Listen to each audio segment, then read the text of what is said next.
One of the bonus features on the Ready Player One Blu-ray release has a cool Back to the Future reference.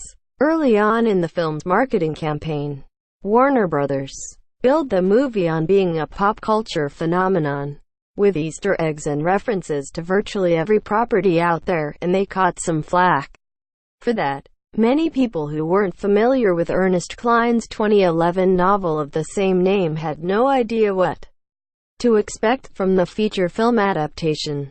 The Ready Player One teaser trailer from last year's Comic-Con International referred to the film as an adaptation of Cline's holy grail of pop culture, instead of spending more time to highlight the story behind the movie, and the book, for that matter. And while the final product did emphasize that story, that doesn't mean a lot of time wasn't spent on Easter eggs and references.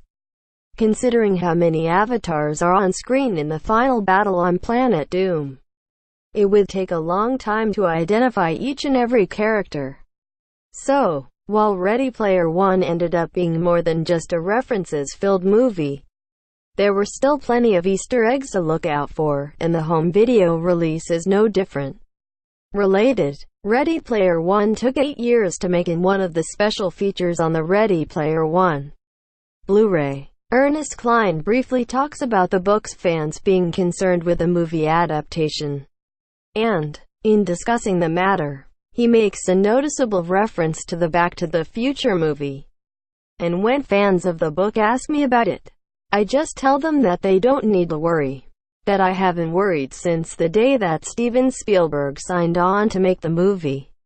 I tell people, it's like density. It's like meant to be.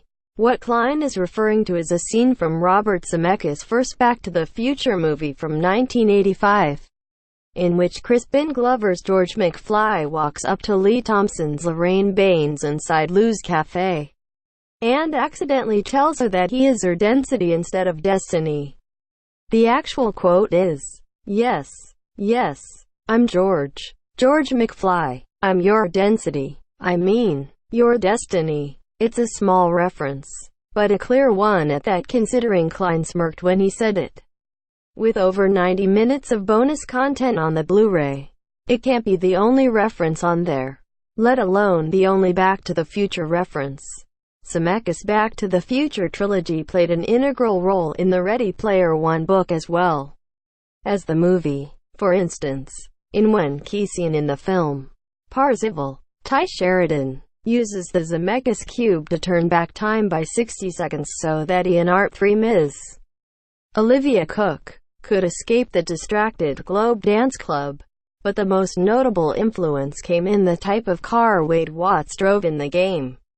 A DeLorean DMC, one that had been customized to look exactly like the one in Zemeckis' film trilogy.